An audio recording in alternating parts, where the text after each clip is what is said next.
Hello. Hello, guys. Hello. What's up? Hi. Hi, everyone. Welcome back to the Realm Reborn, Revamp, Redo, Rehash, Remaster, Remake. What would you call it in Noshk? We call it a remake. I am speechless. I'm absolutely speechless. You lazy, lazy Norwegians. All right, well, welcome back, everyone. We're here with Drakne and Rob. How are you guys doing? It's been a couple of days. Are you well? Are you in good health? Yeah, I would say so. Yeah. Just open up there. We're back in Final Fantasy 14. We're ready to go. All right, well, we're off to go hang out with the Sylphs, who are basically the only beast race that have amicable relations with the civilized folk. So you recall last time we were dealing with the Amaljar kidnapping people to bring before Ifrit, and Ifrit was tempering people. Basically, as far as we understand, the primals are the gods of the beast races. It's something that's like unique to them. And as a result, we give those races this, I guess, distinct category and are very wary and sort of hostile towards them. And we're concerned now that the Sylphs might be trying to summon their primal. So apparently what we're doing here, this chapter is one that they have like cut down a lot of fetch quests from in the revamp, because the Sylphs sort of have this reputation of being like, I guess like stereotypical sort of like pixies and imps and that kind of like archetype where they're very mischievous and they just like send you to do all these meaningless quests just to fuck with you. Okay. But like we ended up actually having to do that, and it took hours and was very, very tedious and didn't really add anything to the story. So apparently this is something they've cut down on a lot, which I think might be the first place that we've been to so far where they have like made significant changes. You're gonna eye level any of the content so it doesn't just instant melt. Are you suggesting that maybe we should try and do like Crystal Tower minimum eye level or something? That could be interesting. We could also try doing Coil unsynced, but that might be a bit of a slog. Ah, yes, Papa Limo. Keep your mouth shut, Ethys. Don't say anything. Oh man, I wish I would have changed these rewards. These are so useless.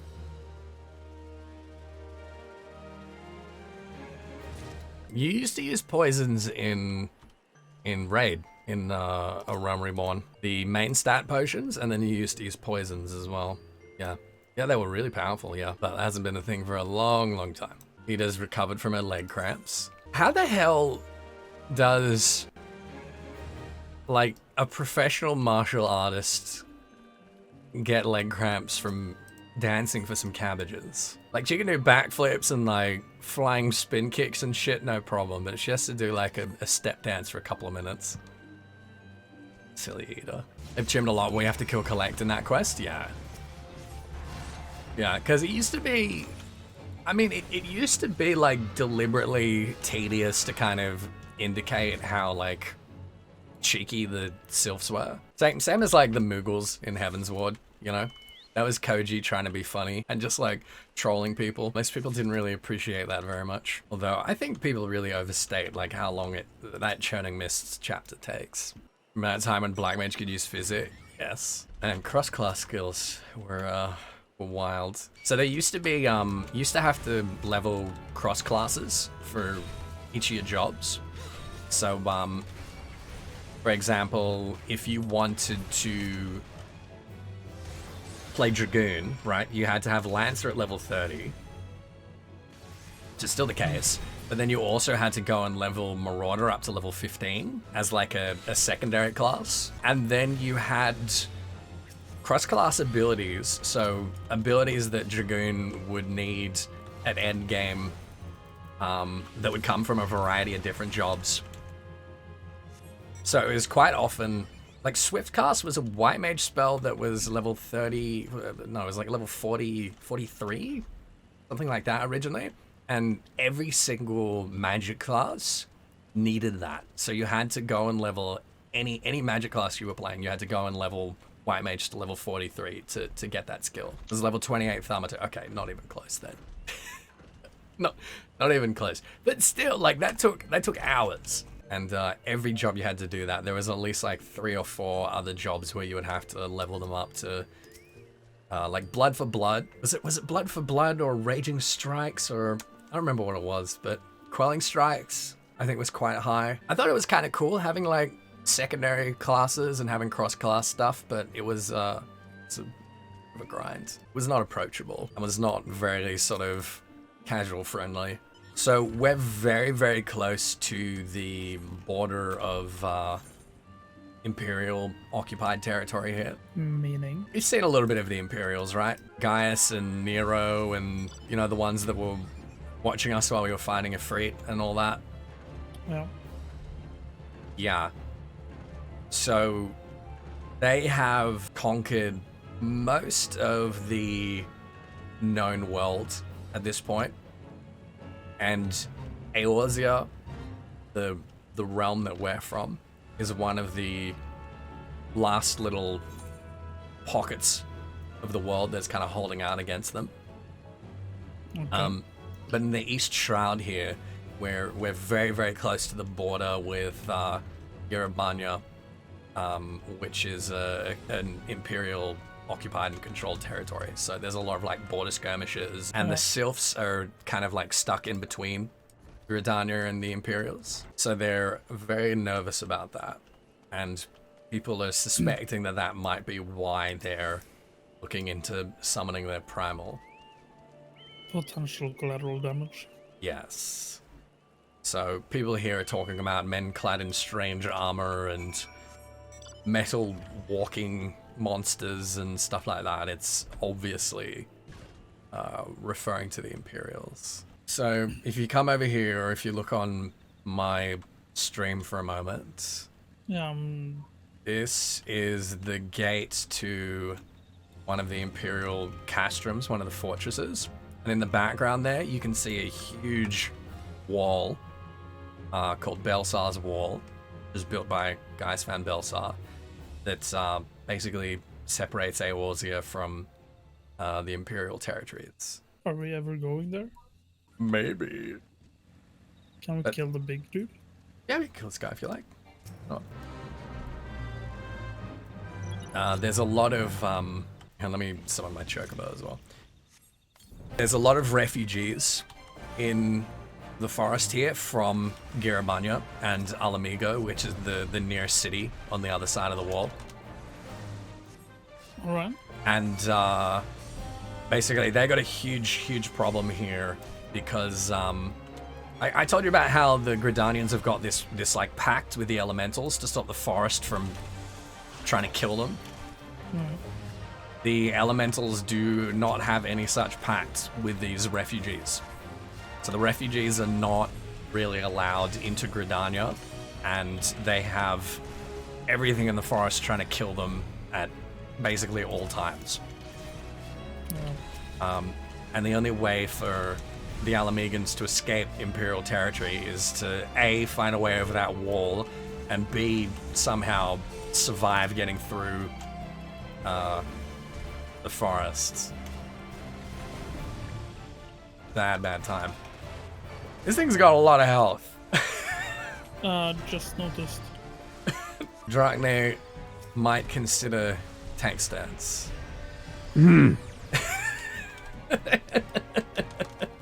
I know, it's tough because like tank stance is not a thing in WoW. You have like your DPS build and your tank build for the class, right? No, we do, yes. We Yeah. used to have tanking stances, but Right. that's a long time ago. Right. Well, in 14, it's because, like, as a tank, you will often be off-tanking and will not want aggro. And now all of your abilities generate aggro, so it's something that you just, like, switch on and off, depending on whether or not you want aggro. They should have added some dialogue for a certain punchy girl about the wall here. I don't know if she talks about it here, but Ida does talk about Alamigo from time to time. So Ida one of the characters we've just been interacting with, I should say, she was from Alamigo originally, and she managed to get out, and then went to Charlian, which is where the other Scions are from, or most of them anyway, and studied there. Studied punching, got a PhD in punching. Raubom was from Alamigo as well originally, the big muscly one in Uldar that I was talking about earlier. Yeah. So he managed to escape shortly after the Empire conquered Alamigo, and he fled to Uldar, and they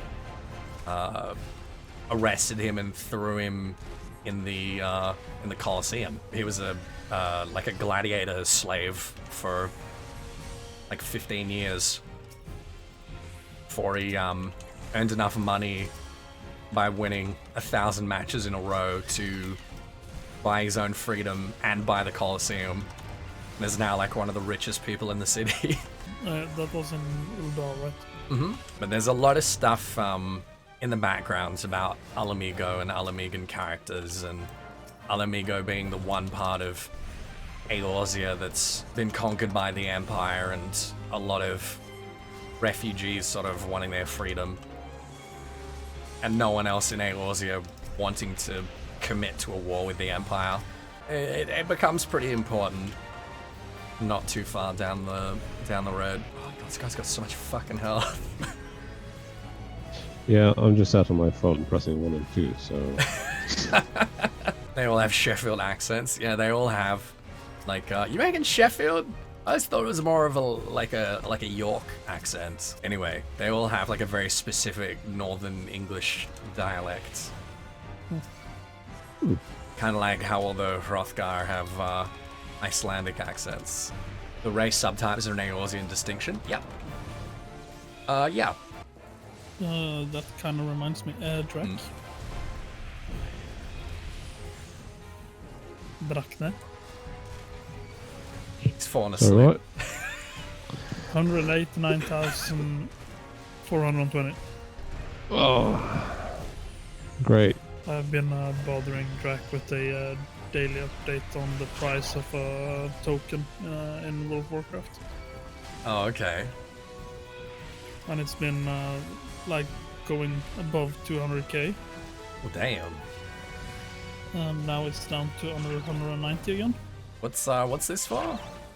It's a token you can buy in the Blizzard store, Right. which you can either use for playtime, Right. Yeah. or you can sell it on the auction house. So vice versa, you can also buy it on the auction house for in-game gold Right. to add as a playtime.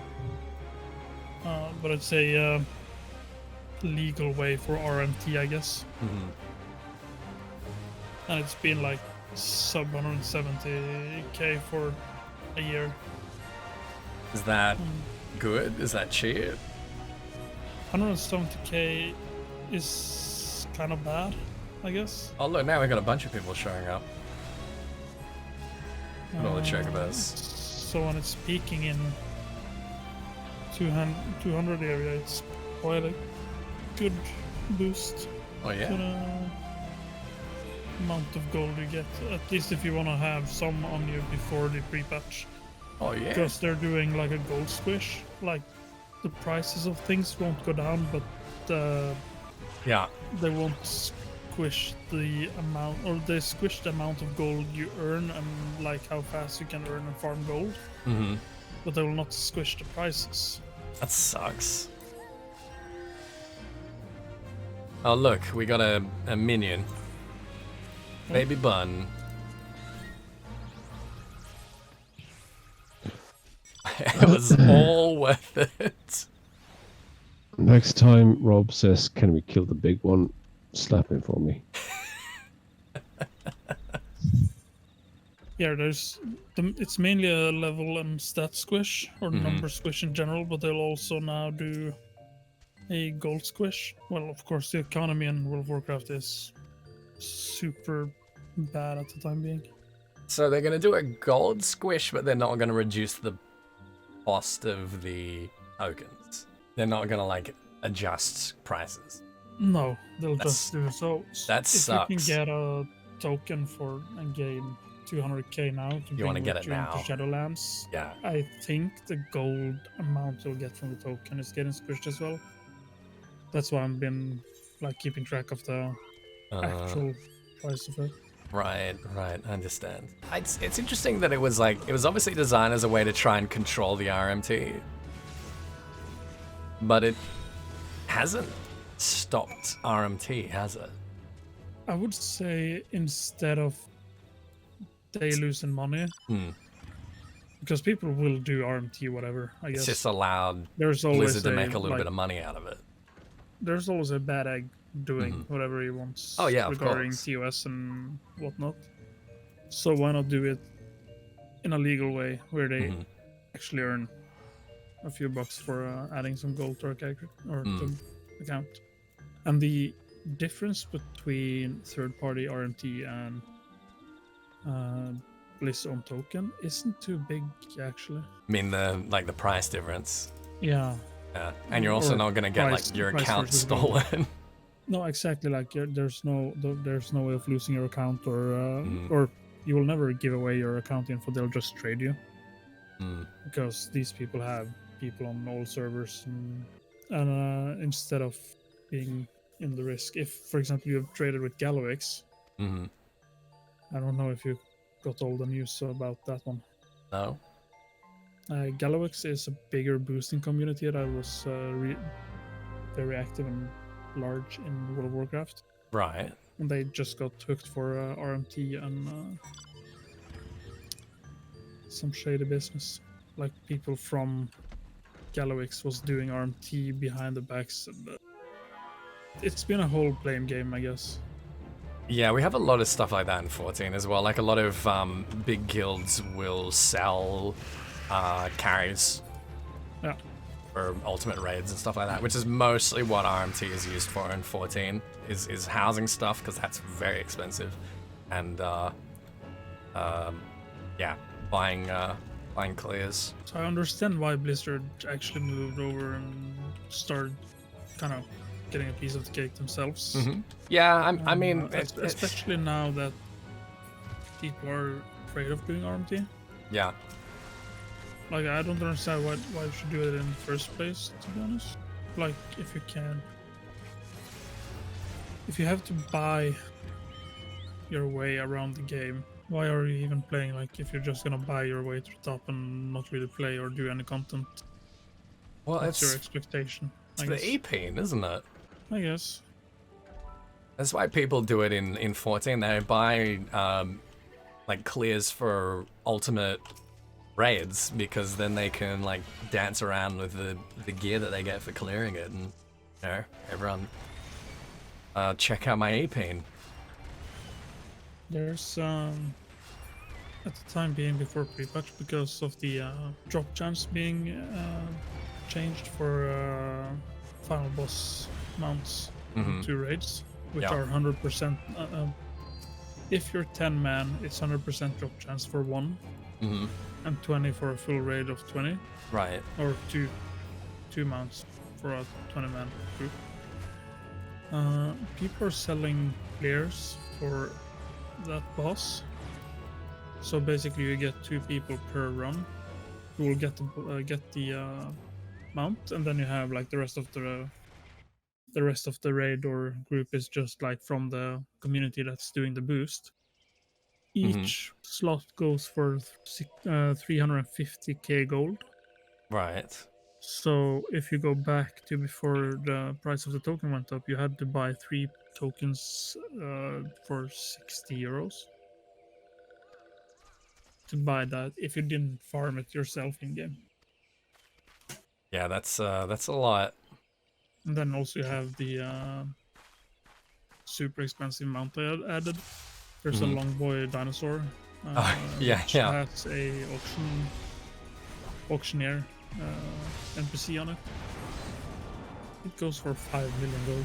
Oh, damn. How many people do I think buy ultimate clears? Oh, there's heaps. There are heaps of people that buy ultimate clears. Yeah.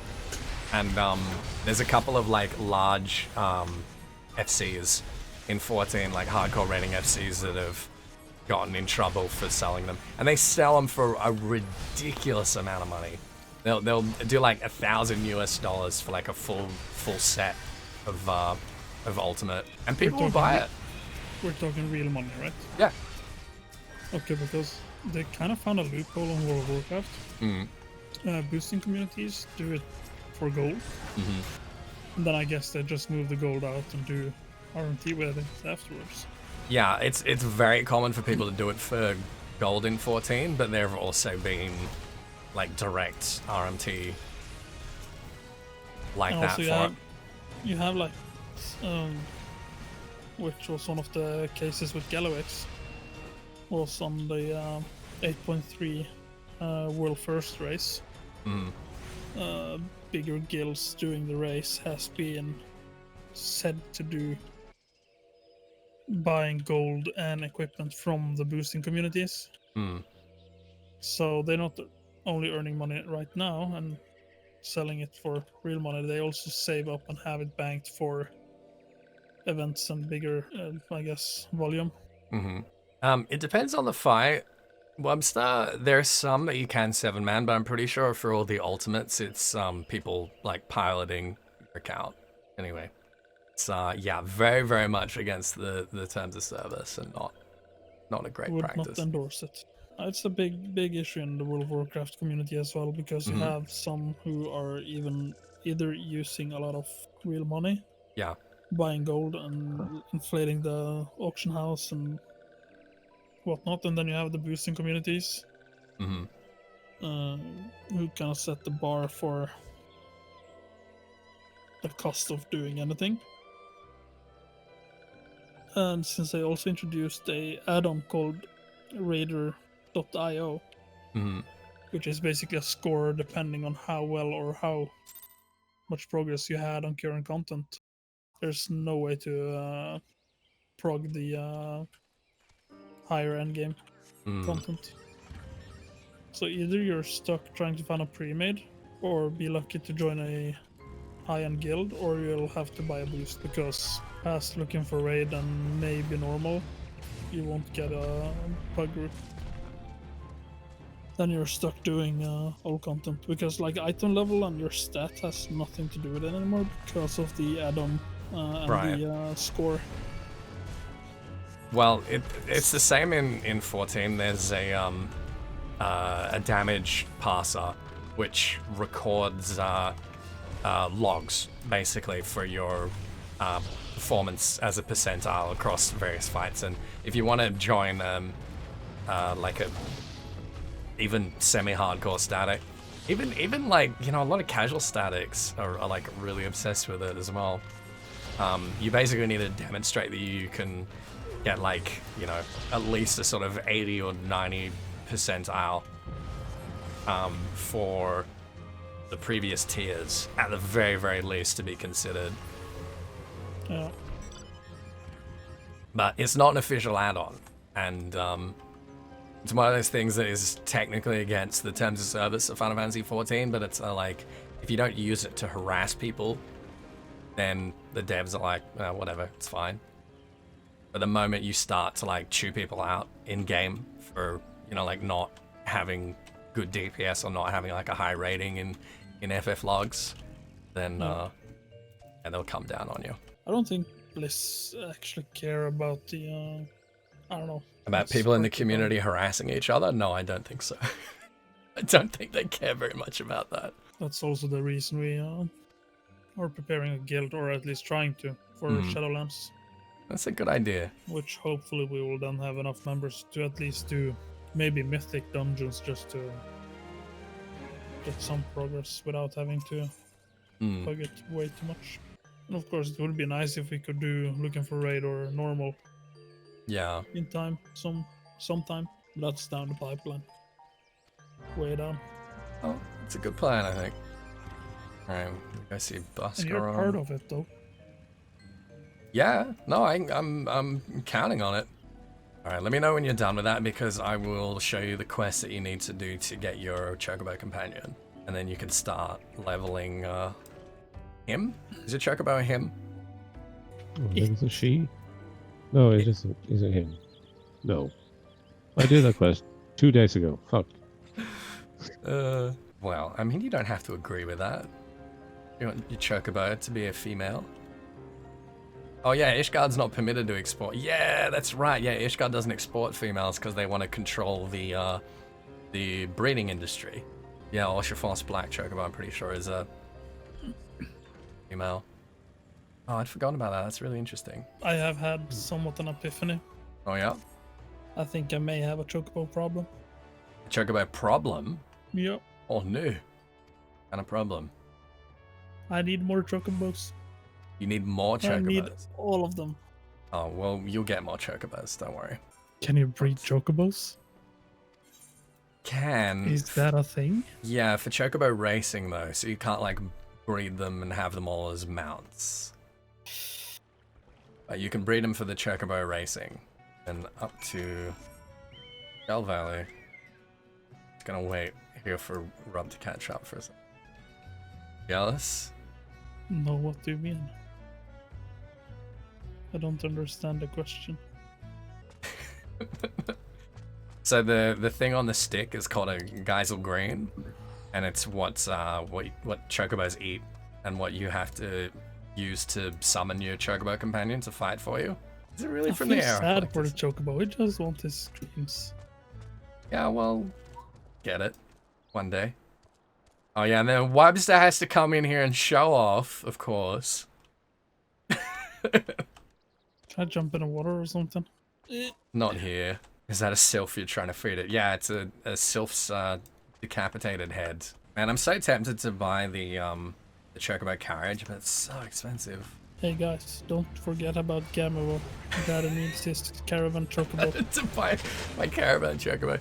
Yeah, guys, if you want to see Ethys rolling around with Rob and Drac and maybe you in a brand new caravan chocobo, then you should consider checking out Gamevo, which is a game shop, a one-stop game shop. Basically, like, so egregiously undercut Steam that you will never ever have to give money to Gabe Newell again. Because Gabe Newell, let's be real, like, Gabe Newell's got enough money.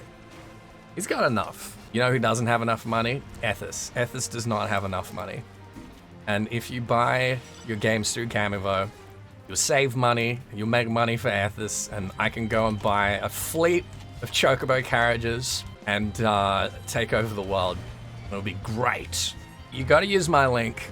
That's the important thing. But if you use my link and just like browse the store a little bit, help drive their engagement and make the campaign look good, that would be excellent. So click the link, you dummies. Can we kill the big one?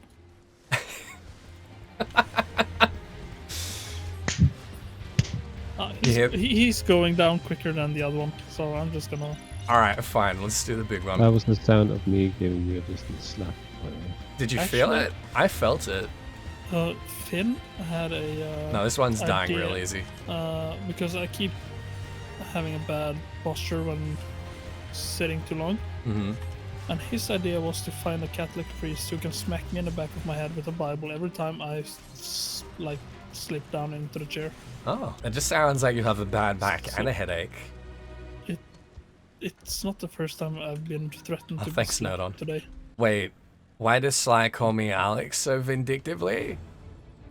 Yeah, Alex Trebek, the host of Jeopardy. We were doing Eozivia, yeah, he compares me to Alex Trebek.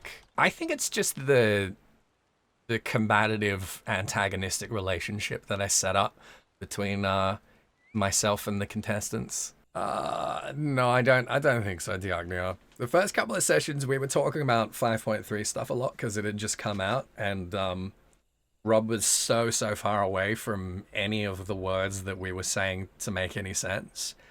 But now that we're starting to introduce like some major characters and themes in the game, it might be something to be careful about. Hey, now where's Vidolin, right? Wouldn't that be amazing if he showed up here? Because we've got the Moonkeepers and the Dusklight that are, you know, tied up with all this, and we never really like get into them again in the MSQ. Yeah, I'm trying to remember Buscaron's background now. Here we go. Bascaron Stacks. Once served as a sentry. Yeah, he was with the Wood Whaler. Once saved a young Laurentius from a wild beast. Though he became a regular customer, Laurentius himself seems to have forgotten this incident, and Bascaron has not had the heart to remind. I don't think there's any relation between him and Bateron. I've wondered about that actually. They do look very similar, and you know, they've got very similar names. People confuse them all the time. Yeah, I do feel kind of bad for Laurentius. If Laurentius only used Gamuvo with the discount code EthysAsher at gvo.deals/EthysAsher, you wouldn't have had to turn to a life of crime. Support Ethys, stop Gridanian treason. Oh, who gave you that one?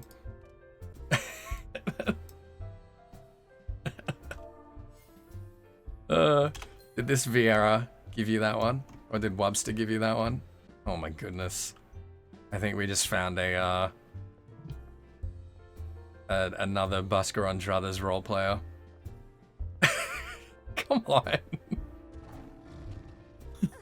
God damn. Come back with a big beautiful row boy and then maybe we can talk. 1,000 moles of toto-rak. It's what we're about to do. I will never remember that name, so I'll find up a new one for next Okay. go around. So, Yeah. Alright. You hate this dungeon more than Sastastra? Sastashalala? That's not right. Sastasha. What's the name of that character in Link to the Past? The old wizard? He's got a name that sounds so much like Rob trying to say Sastasha. Sahashra. Yeah, it's something like that, isn't it? Sarashrahashrala. Harashla.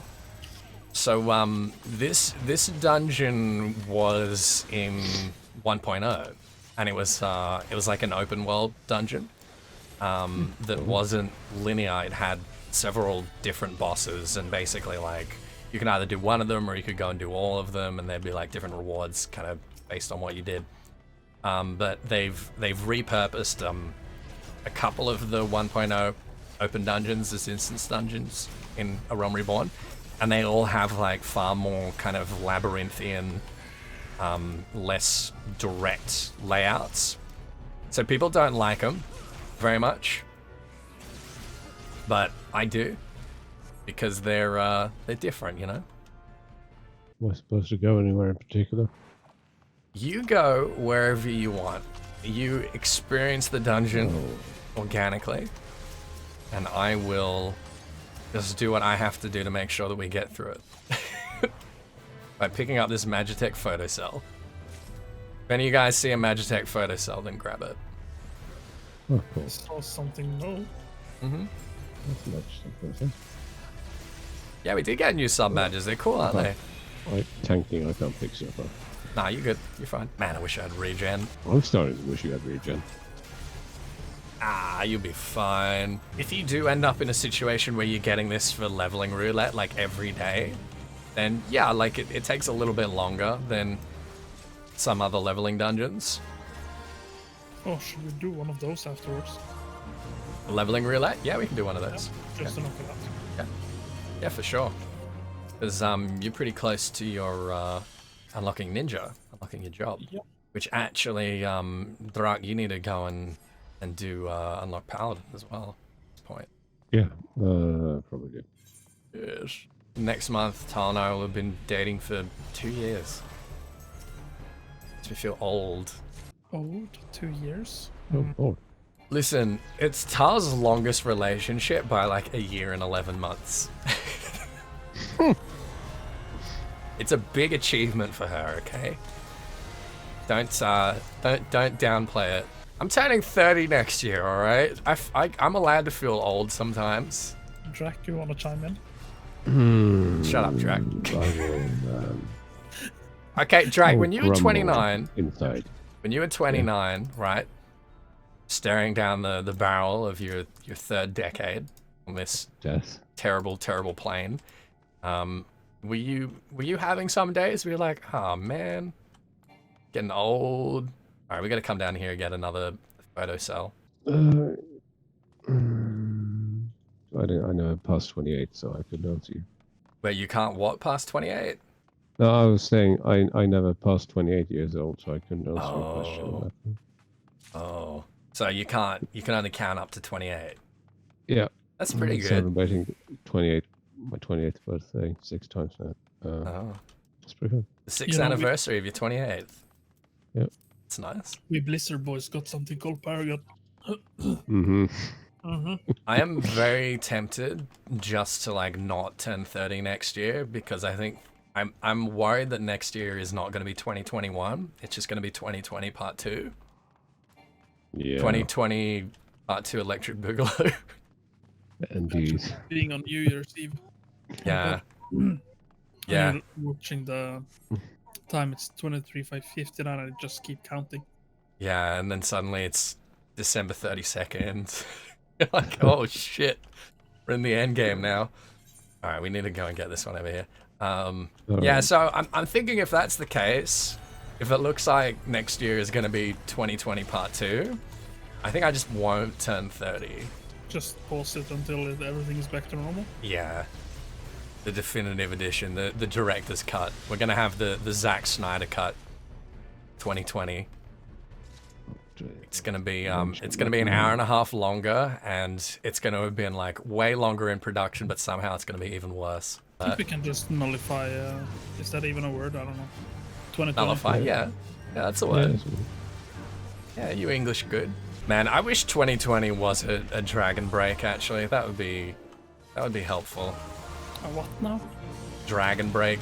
It's so at the end of most Elder Scrolls games, there's like there's multiple endings, right? And they explain it in the lore of Elder Scrolls by calling it this like metaphysical event where the timeline fractures and then like stitches back together later down the road. And in that period, basically looking back at that period on history, all of these potential pathways that the player could have taken are all like equally true and happened at the same time, even though they're contradictory. It's called a Dragon Break. So I think 2020 might be a Dragon Break and someone just made a really shitty decision. Built a spaceship, go in like a really high orbit, and then just turn 30 like a little bit slower. You like the mold? That's true. Tal thinks, like dead set, without a trace of irony, that Patrick Stewart has only gotten more attractive since TNG ended. He's not wrong. Listen, for a man in his 80s, yes, he's very handsome. Oh. And this monologue is going to seem so jank after 5.3.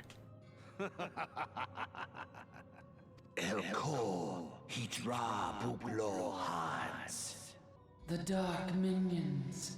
Quite a sophisticated answering machine, isn't it? Does his mask or their mask have anything to do with the glowy symbol in front of their face when they use their powers, or is that just for Oh, they're both the symbol and the mask are both unique to the individual. yeah, so he draws power from the mask or something since it light up? I don't know. Or is that just a added Aesthetic.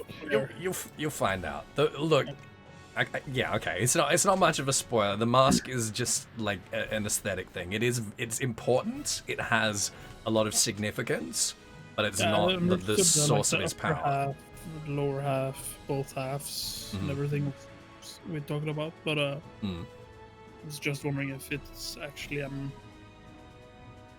how to put it. It's not the Lich King sound, is it? No. Yeah, like something infused with power. Yeah. No, it's not. So the ones that we saw with the full mask that had the lower half as well. He's hierarchy. Yeah. Something. Yeah. So you'll see ones that have a black mask that is full mask, and the top will look like his, and the bottom will just be like blank. And that's. They're ones that work for him. Like the superior of Yeah. the ranks of, I don't know. Yeah, Black Masked Jobbers. Right, exactly. It has a much like more significant meaning than that, but you'll find that out much later. Yep.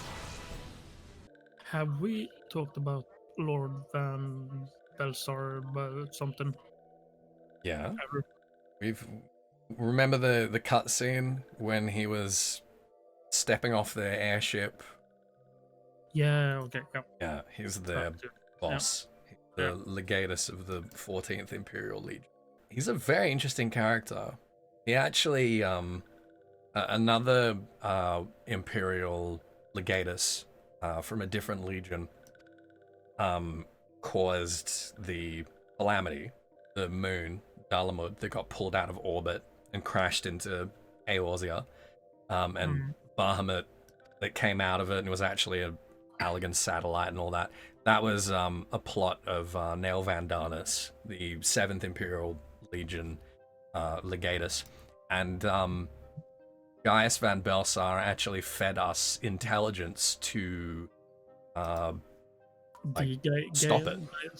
Because he didn't want Eorzea to be destroyed. He wants to conquer it. He wants to control Eorzea. Yeah. So he fed us like vital intelligence to try and help us prevent the calamity. It almost worked. Look who it is! Rob, look who it is. I see the name, but it's Come on. Come on.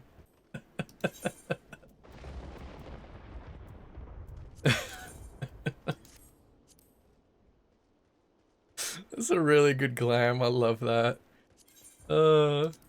missing the flappy head though.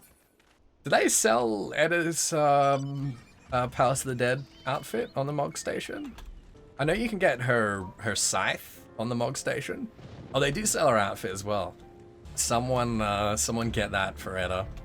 Someone get it for that character, so she can do both. Look at Gerthus's eyes in those pants. That What's gap. up with Final Fantasy and thighs? Well, you don't like thighs? I really want to know who Rama gave the Crystal of Light to. I may have skipped school. Who was Lord Ramu again? Rama is the Sylphs primal. Alright, okay. Yeah. But for some reason, he's not super aggro. And the Gridanians are worried that they were going to summon him, which is why we're here dealing with the Sylphs in the first place. But they're not. And it seems the Imperials were also very interested in these rumors. And as you remember, they were also watching us fight against Ifrit and being very interested in that. So no Rama at the moment, but there are Tempered Sylphs from whenever they summoned him the last time. Oh, I'm looking like a... Oh, yes! Oh, fuck yes! I get regen from this quest. Thank you! Thank you, thank you, thank you. Have I been promoting my t-shirts? Absently? You guys have probably seen that not only do we have new emotes and sub badges at the moment, but we actually have a new logo, and we've got a new merch store at Redbubble. Ethysasher.redbubble.com. We've got 6 different variants of the logo on various items in various colors, and they look fantastic. They look really, really good. So if you guys want some t-shirts or mugs or pins or tote bags or phone cases, throw pillows, we got some heaps of stuff there. It all looks really, really good. So if you guys are interested in that, then check it out. Are there body pillows? No, I did not make body pillows of the logo. If you guys want Ethys body pillows, then that's another conversation that we can have, I suppose. But there's lots and lots and lots of other stuff, and I think it looks fantastic. Really happy with it. BR Beeps is very, very skilled artiste. I don't know, they have like mature filter on Redbubble that I've not been brave enough to deactivate. So maybe it's like hidden behind there. Maybe I'll untick that box and I'll start getting bombarded with recommendations to put my logo on like dildos and wrist cuffs, and I think it's just the art itself. I don't know, I'm pretty sure they have, you can sell lingerie. I do not want an oil painting of Emmett Selk in my bathroom.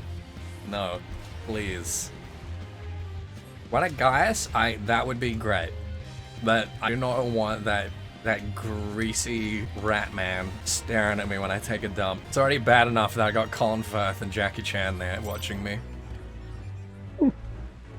We seriously have, Tal has hung up framed portraits of Colin Firth and Jackie Chan right next to the toilet. It is so creepy. And they're just watching me. Every time I pee, they're just staring at me. And Jackie Chan's got like this knowing smile on his face. Where he's like, nice. Whenever you see Jackie Chan, you gotta invite him in your home and let him use the toilet. Yeah. He'll understand very quickly that he's not getting out alive. Like, there's not even any like thematic consistency. One of them is a black and white photo. Like a headshot of Jackie Chan.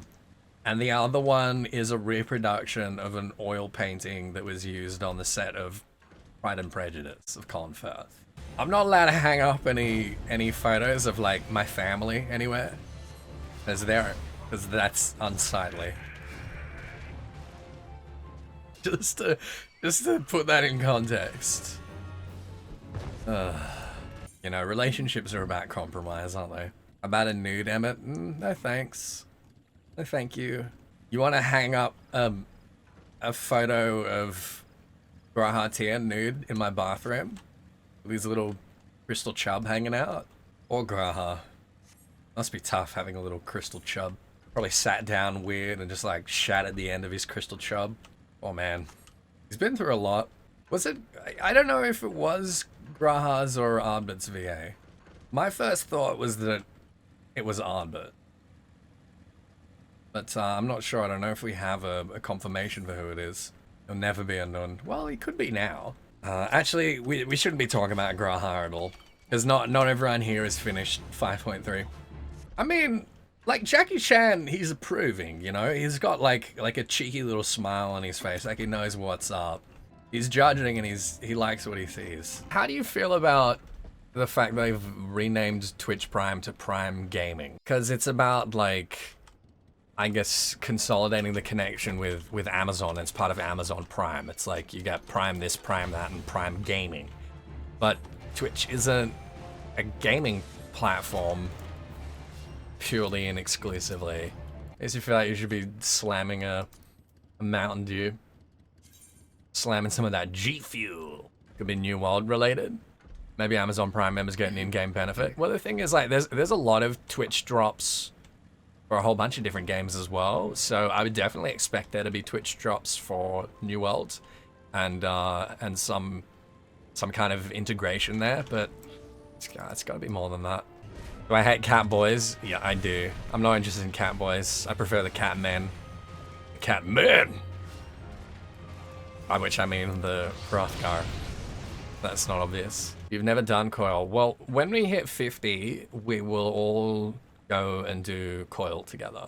We can have a discussion, I guess, about whether we'll do it synced or unsynced. But I think if we do that before we hit Heaven's Ward, that would be really fun. Well, the problem with doing it unsynced is that we'd all be like slightly different levels. And I don't want to do it unsynced and have someone in there with a level 80 that just like one-shots everything. I know all the Coil fights well enough that I'd probably be able to explain it to these two and Tal, that we'd be able to get through it. But I don't know, we'll see. What is a coil? Coil is the binding coil of Bahamut, which was the A Realm Reborn 8-man raid series. So it was the hardest end game content in A Realm Reborn. And it's really cool and really fun and has a lot of like secret kind of story and lore details attached to it. Particularly about what happened during and after the calamity. Yeah, if we're doing it synced, it won't be easy, but even synced will have like a much higher item level than we need for at least the first tier. It'll be worth a try. We'll try to do it. We'll try to do it synced. You can always see like in real time going through Coil now the devs like learning how to do good 8-man raids. Probably not be as bad as Blackwing Lair back in Classic. No, I don't. I don't think so. No, I have so much nostalgia for Coil. It's when I got really invested in the game. But yeah, the game evolved a lot over the course of those fights. It was a real sort of experimental space. Yeah, turn 3 was going down the bulkhead on all the jump pads through the gauntlets of trash mobs. What we always did, because this is before glamour was in the game, we would all just put on like stupid like you know, Halloween event, Christmas event outfits and stuff like that, and just see who could get to the bottom first. I just have to say, I did not make this character or this race being a rogue. I feel it's off. You feel it's off? Yeah. Oh, being sneaky. Just being that tall and horns and everything and just running around with daggers. This dude is meant to have a big ass weapon on. We can get you some pretty big daggers. Let me find you something. I guess I'm gonna swap later on anyway when we get to 50. Yeah, you'll be able to take a crack at Samurai. Gunbreaker, that was that's Samurai. Gunbreaker is at level 60. Yeah, Gunbreaker and Dancer are at level 60. Or DPS? Gunbreaker's a tank, but your other melee DPS, I mean, you obviously you got Dragoon and Monk, but Samurai is the other melee DPS, which you can unlock it. It's interesting that Minfilia knows La Habrea's name. Warburton actually had quite a bit of info on the Asians. It makes sense, you know, it seems like he was part of Frumentarium. Although, maybe not. You think if he was part of Frumentarium, he wouldn't have gotten killed so easily by a Gubu. Oh, Thancred, you look a little bit worn out there. Okay, why the hell can I get a rabbit to sit on my head doing double... So, it's if you fuck it up, you summon the rabbit. Fool which is kind of thing. Yeah, and it's just to show everyone in your party that you fucked up. Like, look at this idiot. He doesn't know how to do his mudras. So you're gonna get used to that. Man, how are you fucking it up? You've only got one mudra. You just have to hit one of them and then activate it. Yeah, I was just trying because I... Oh, I see. Just experimenting. Prior. Now I actually checked what happened. Experimenting with the dark magics. Hello, Drac. You've just been waiting. Just been waiting here for like the last hour and a half, have you? Where In Uldal no. or No. Say what, Rob? in Uldal? No, it's a hybrid. Yeah, Ninja's interesting. When you're doing the mudras, they have a recast of half a second. So you'll be like doing your 2.5 second GCD and like weaving that, and then suddenly you'll have like this short window of a half second GCD. So Ninja has this interesting sort of like rhythm to it. It takes a little bit getting used to. Okay, follow-up question. Where in my rotation should I actually be using? At the moment, just whenever it's off cooldown. Yeah, so opener, filler, execute. Yeah. Basically. Yeah, pretty much. I'm gonna give you a glamour for your Ninja. Unfortunately, you can't use it until level 50. It'll make you feel a lot better. I think Greg will be in 16. I don't know. Probably, right? Like he's in most of them. Alright, here you go. So try on those, and you might feel a little better about your future. Definitely. Yep. Okay, Yep. cool. You can dye them as well. Is everyone with Echo part of the Unsundered, and ones without Echo only existed in Sundered worlds?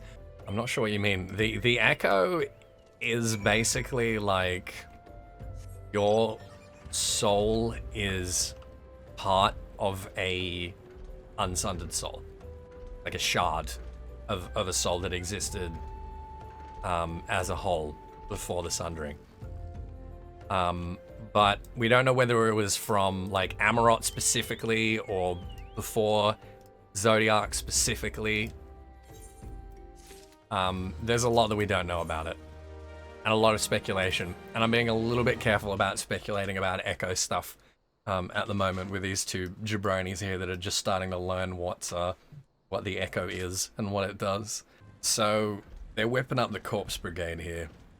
Very interesting. The Corpse Brigade has become servants of La Habrea.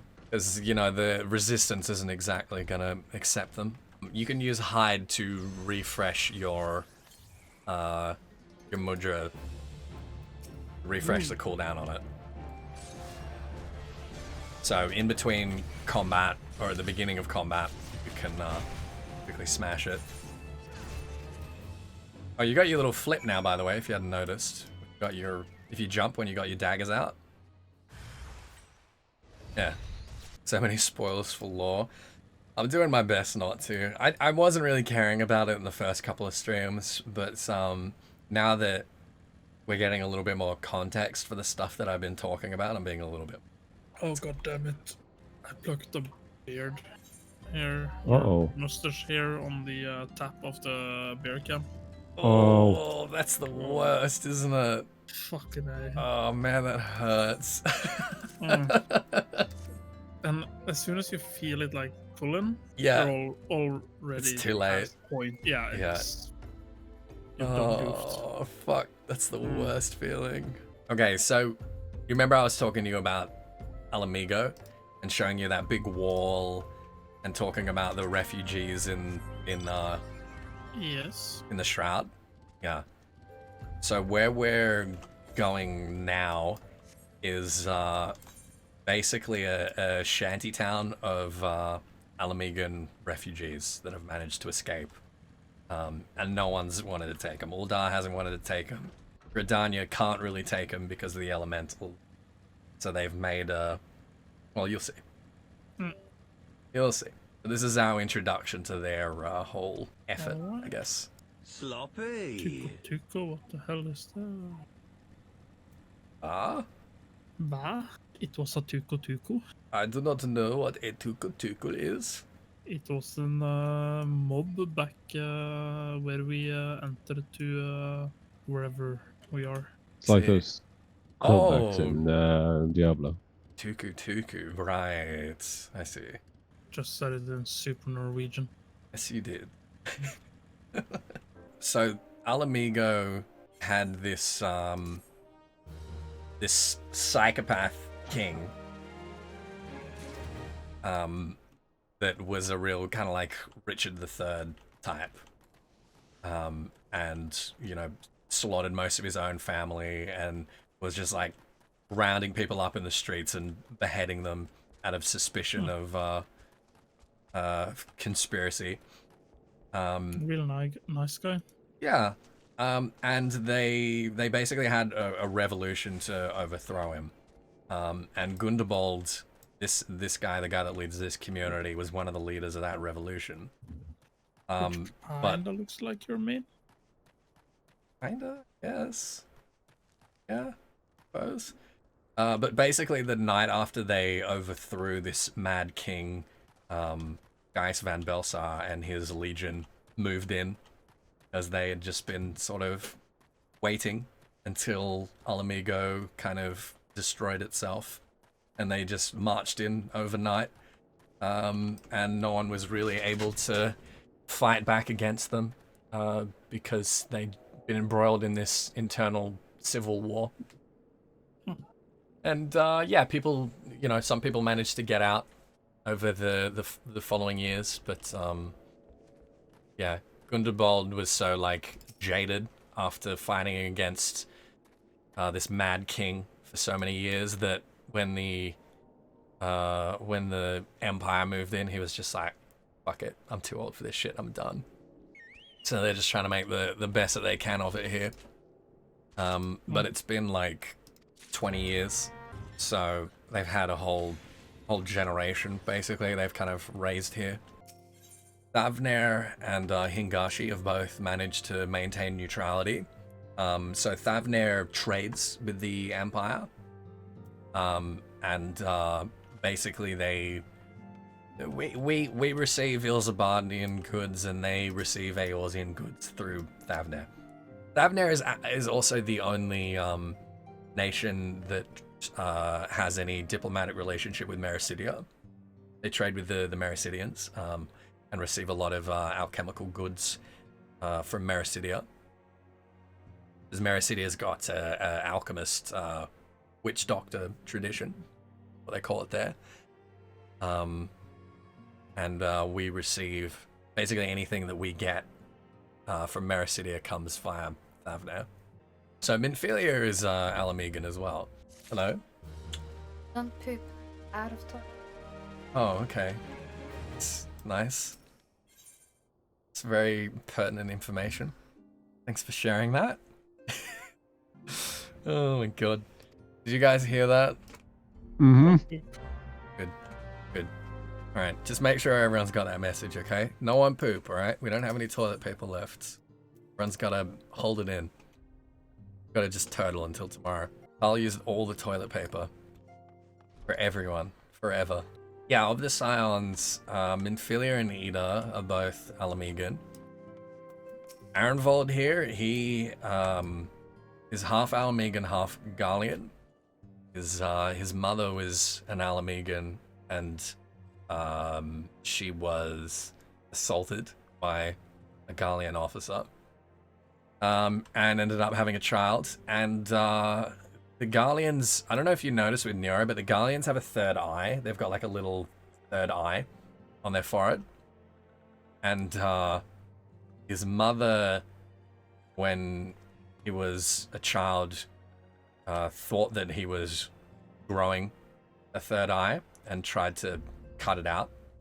He wasn't. Only Garlean purebloods have them. But yeah, kept like mutilating his face to try and cut out this third eye that she perceived was growing there as a result of, you know, whatever trauma and neurosis. So he wears this war paint to basically cover that up, which is a bit sad. But he's got the Echo as well, which is why he's here. Basically, what Minfilia has done, this organization, is she's like collected people that have the Echo from all over the realm. And the Sharlians, the students of Louis Soir, the old Ellison guy from the trailer who was fighting Bahamut.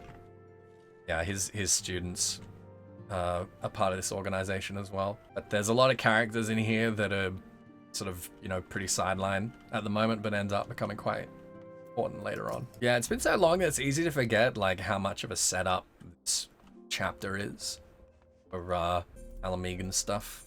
Oh yeah, then we got a quarry mill and oh geez. Well, I didn't forget this one. See, I think that was like the interesting thing they were trying to balance with the ARR Revamp, is that they wanted to cut out a lot of the fetch quests and a lot of the fluff, but there's also so much in this early stuff that's setting up later plot lines that it was a really difficult needle to thread, I think. Yeah, talking about how the Alamegans have been denied the Green Pact. I mean, to be fair, like they did invade the Twelveswood 100 years ago and fucked it up pretty bad. The Elemental's got a pretty long memory. A lot of it feels like fluff. A lot of it feels arbitrary. But almost all of it is like really important setup. It's really only until like your second playthrough that you notice a lot of the threads. Like with Galleon, for instance, you know, that one was a bit of a deep cut. Pays off because it's world building. Yeah, it pays off for people who stick around. It's a bit of a gamble. I honestly feel like for most people, the hook is 2.5. I'm gonna be asking these two later if they remember Galleon. Yeah, I don't expect either of you to remember Galleon. Even now. Do you remember Galleon? You remember that guy? Oh, this shit's dark here. So the Corpse Brigade, for those of you who don't know, were the effectively the Secret Service that worked for King Theodric, the Mad King, and they were the ones that rounded everyone up and killed them, executed his will on the poor common folk. They were also the ones that torched the temples of the Fist of Ralga. So after Theodric was overthrown, they were none too popular. Unlike the other refugees that have a obvious solidarity, the surviving members of the Corpse Brigades are either bandits, or a lot of them are working indirectly for La Habrea.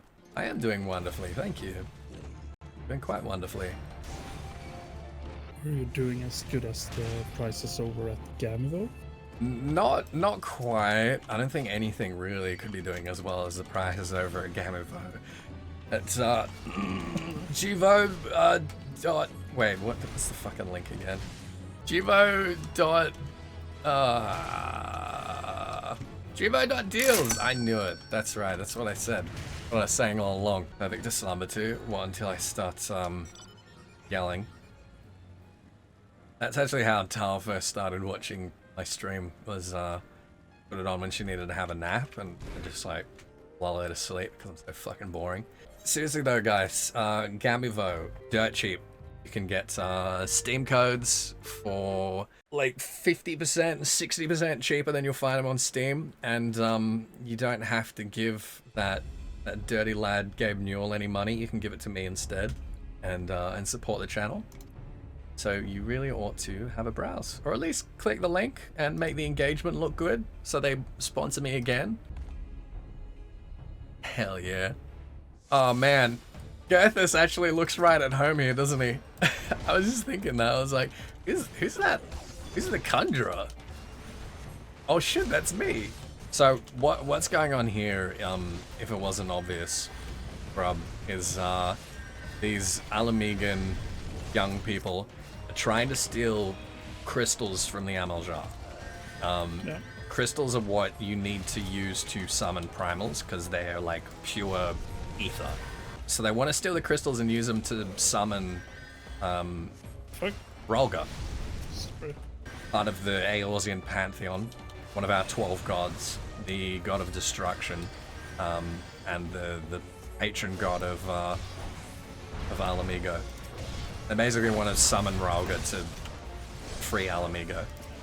But yeah, like up until this point, we only knew and believed that the beast tribes could summon primals, and that there was like a difference between the primals and our gods. Whereas the implication here of these kids thinking they can summon Ralga is like, oh shit, maybe there is no difference. And that becomes significant as we go, but this is our first kind of hint. They had would have been a fun time for the ultimate weapon.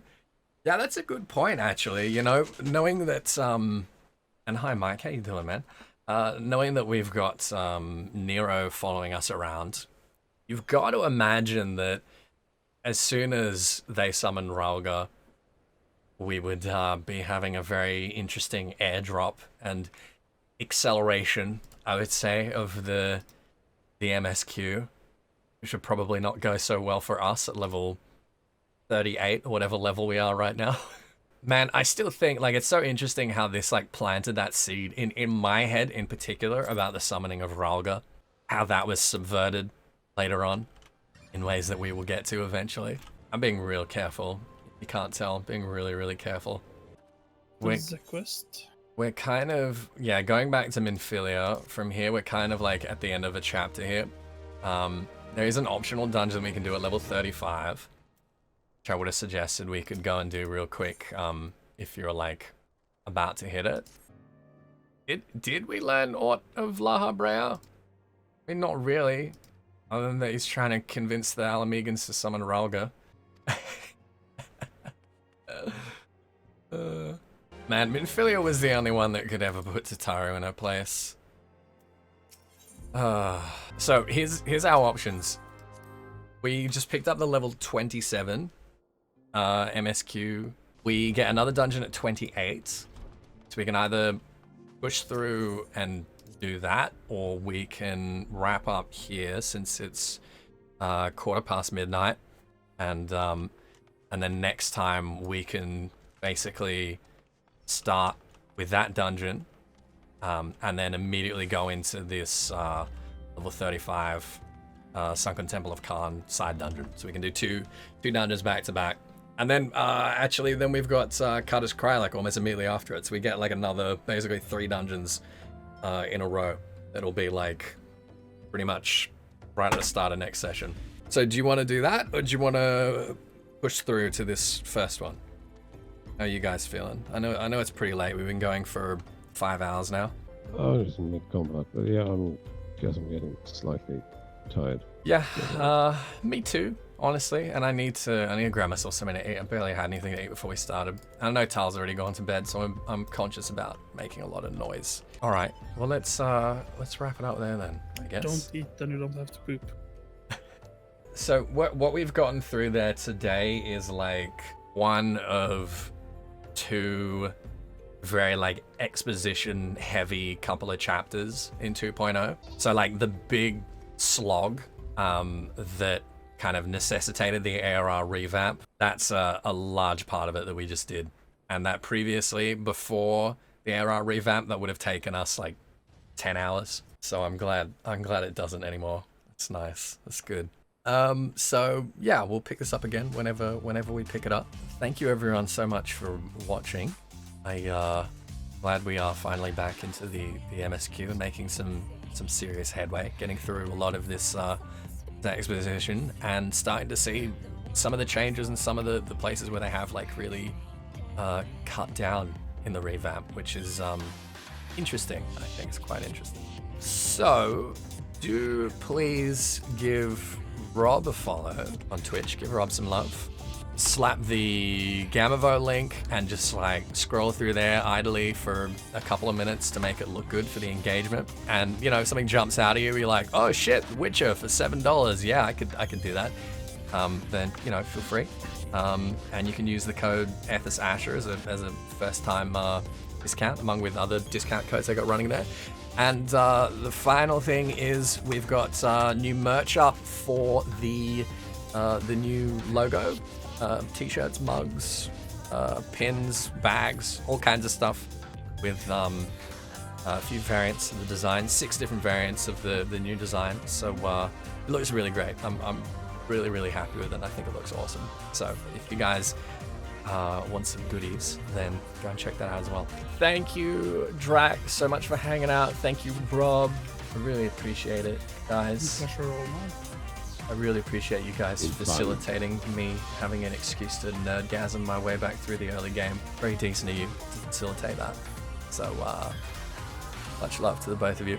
Alright, I will catch you guys in the next thing. Be good. Take care. Have a great weekend. Say hi to Slack for me.